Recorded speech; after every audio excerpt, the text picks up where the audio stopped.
No good communicator is ever going to communicate without using examples, without using analogies, without using metaphors. And the easiest way for most people to do that is to actually find the real example from life that is happening or that has happened and share that. When we do, why do people feel the need to announce them? Let me tell you a story. Oh. Francisco, you're on. The folks just listening and not watching this should have seen Francisco's face. His whole body crumbled. The most important thing about a story is that, first of all, it gives you something to relate to. When something happens to another person who feels things, it makes it easier for us to feel things as well. So it can move us emotionally. Welcome to the SpeakerPath.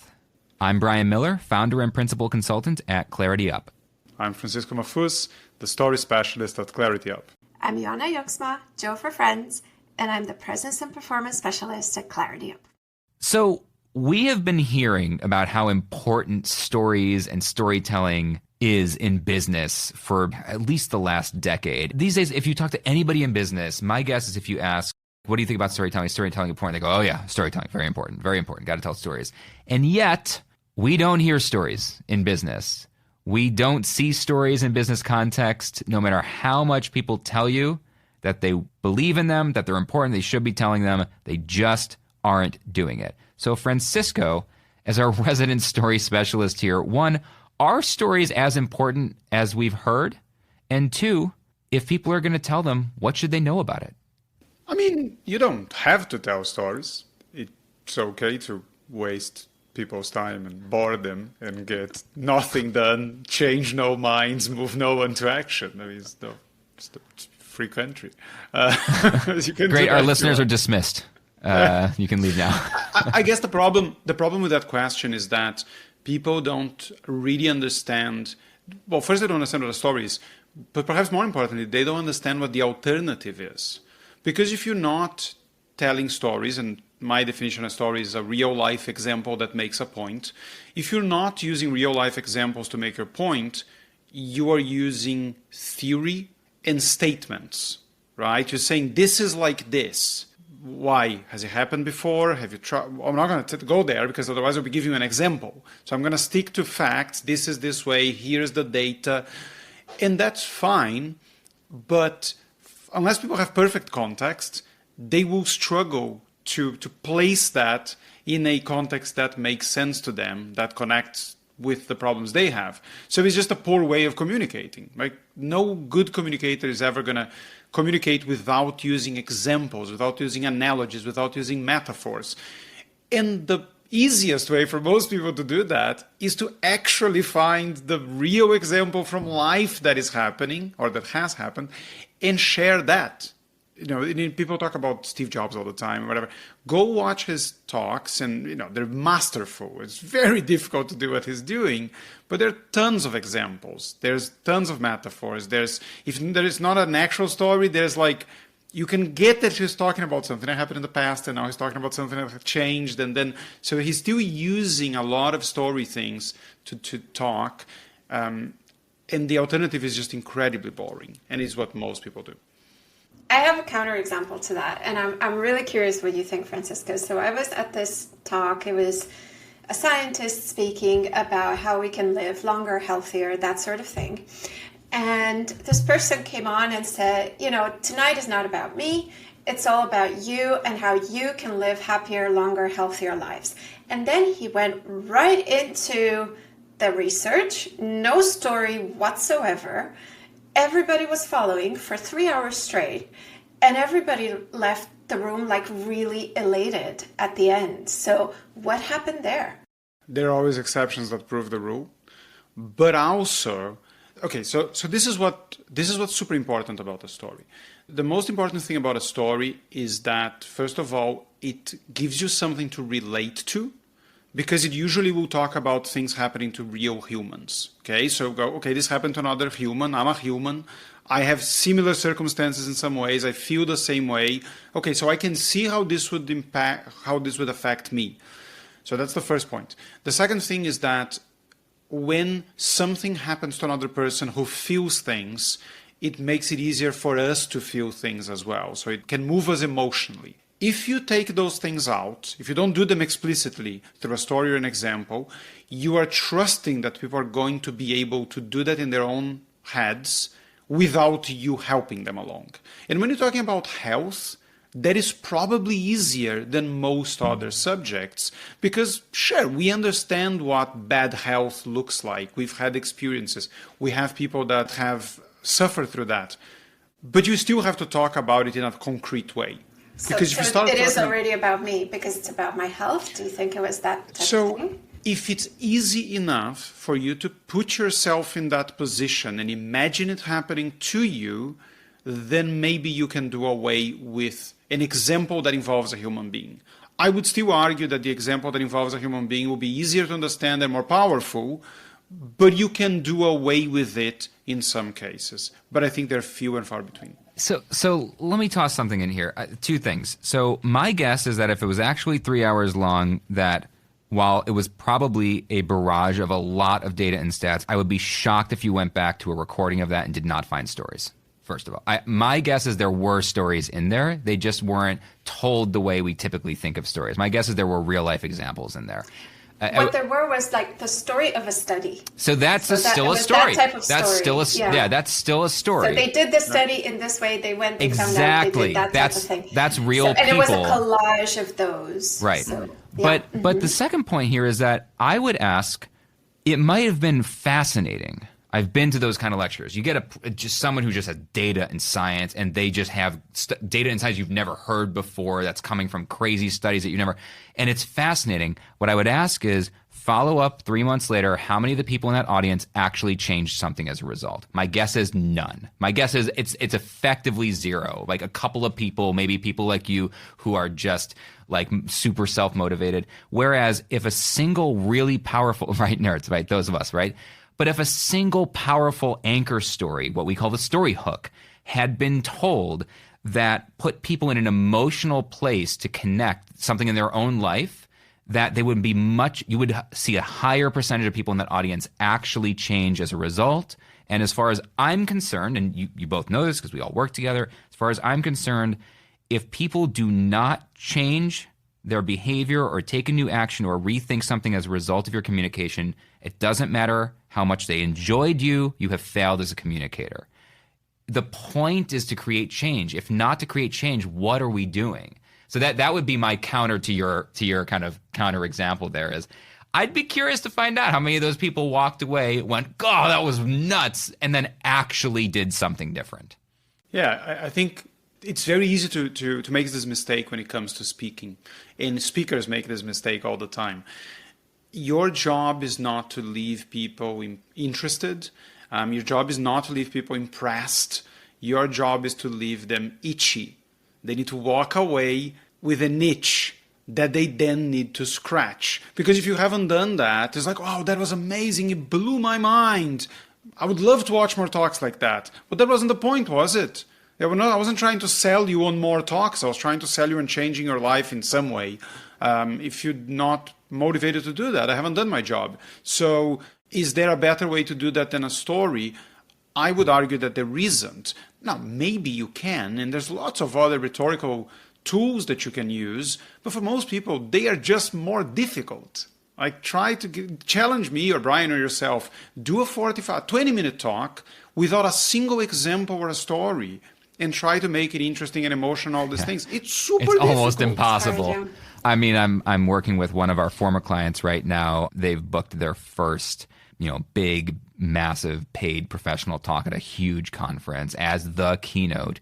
And of all the things for their first real major keynote at a professional speaker's fee, they've been asked to do 75 minutes.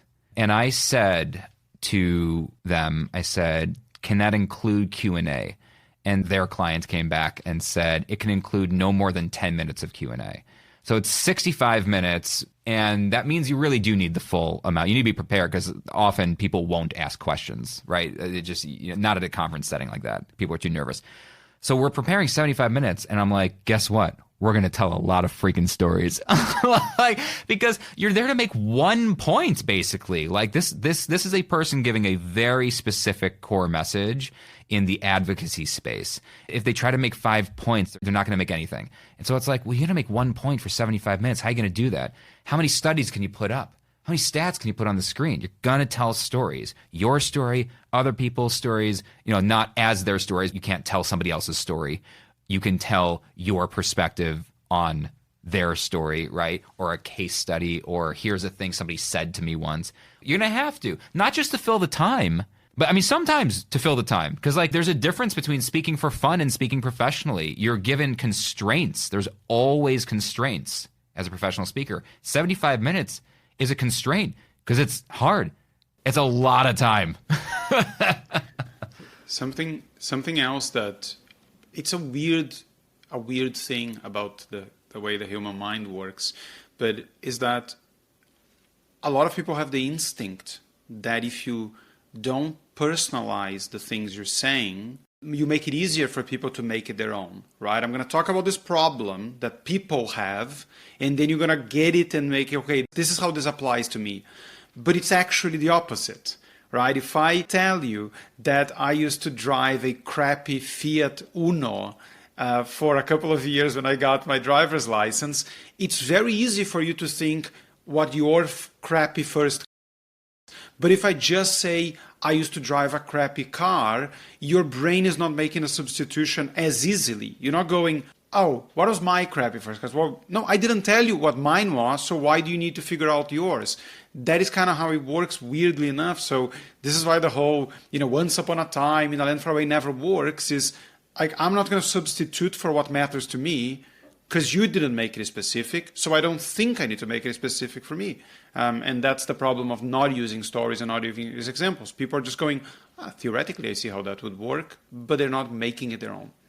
So this is a great way into myth number 2, which is you have to tell stories to be personable. Do you subscribe to that, Francisco?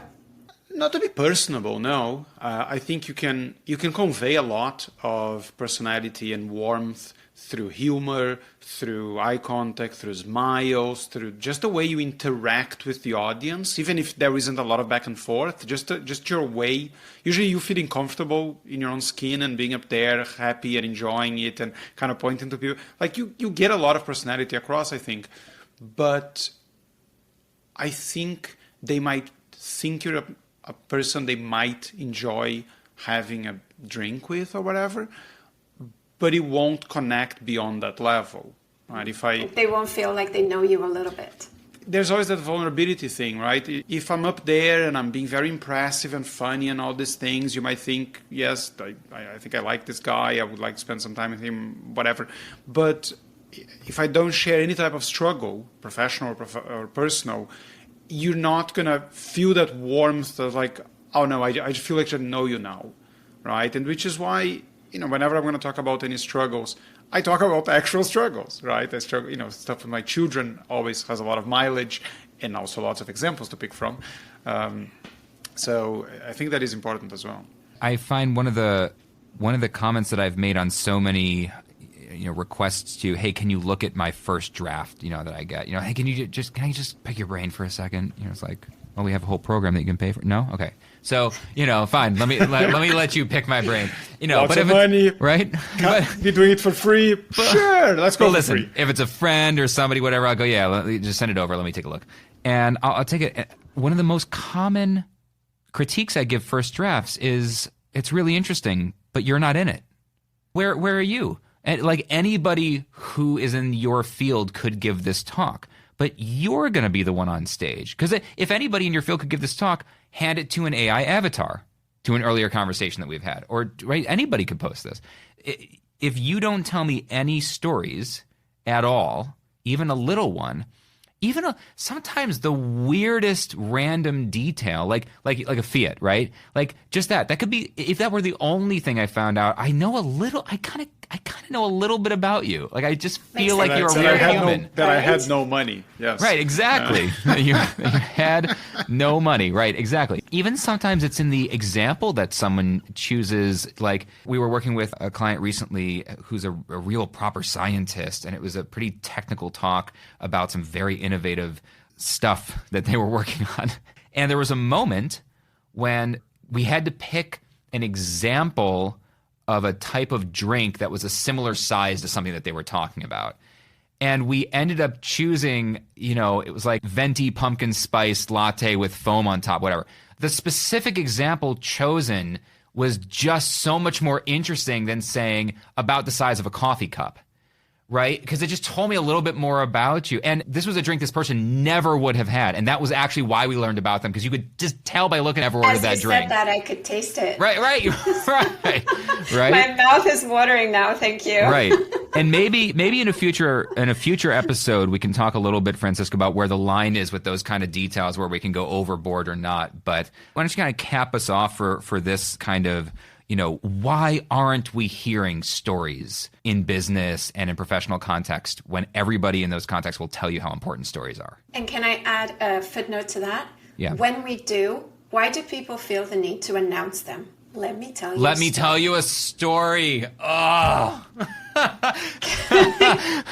Francisco, you're on. The folks just listening and not watching this should have seen Francisco's face. His whole body crumbled. The eye roll.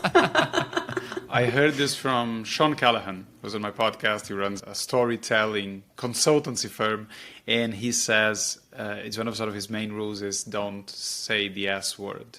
And it is true, like there's no call for saying story because people have an association with a story that is not the type of story we actually want to use, which is actually why he named his company Anecdote. And I'm like, an anecdote is not a story. I was like, yeah, that's the point. I don't want people thinking of story because story just sends them the wrong way. I think there's just first of all, there's a misunderstanding about what at its most basic level a story is. Because if you understand it as an example that you're using to make a point, most people would understand that you would enhance almost any presentation by having examples of here's the problem, here's when we found this problem, here's how we tried figuring out the answer.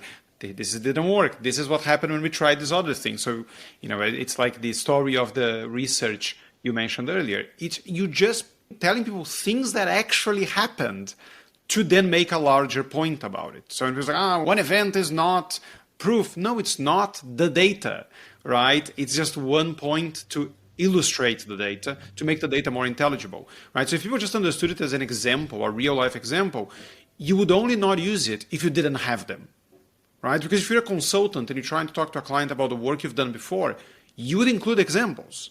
You wouldn't say, or case studies, like people want to call them, but that's the boring version of a story. You wouldn't go, we have worked with lots of companies in very successful projects. Which companies? What were the projects? Take my word for it. It was Nike and Novartis in big projects. What are the projects about? Right. Eventually, you're going to have to go, yes, this was their problem. As long as confidentiality allows you, say they had this type of problem. They called us in because they had tried this, and this thing. And then you have to go into the example at some point, even if it's in a more boring version, right? The main difference between a story is you just putting it in the most human of context, which is like, I got a call. And I answered the phone, and it was my contact at this company. And he said, Francisco, we are struggling with this thing. Right? It's just a more natural way of explaining what happened without corporate jargon and without all the nonsense people think they need to include to make themselves sound intelligent or important. Once they understand what a story is, half of the problem is gone because they realize that they should be using it. The other half is getting to the habit of collecting these things as they come up, right? Because if I just tell you, give me 5 examples of client work you've done that proves X, you might go, let me try and remember now, because you're not in the habit of remembering things that way. Those are 2 of the main reasons. They don't know what a story actually is or what it's for, and when they know, they don't really know how to find them, right? It's like, okay, I get you, but I'm not sure. Let me ask ChatGPT. That's not going to help. Great topic for a future episode, how to find and collect those stories. Thanks for listening. Visit thespeakerpath.com to start your speaker path, because ideas don't speak for themselves. People do.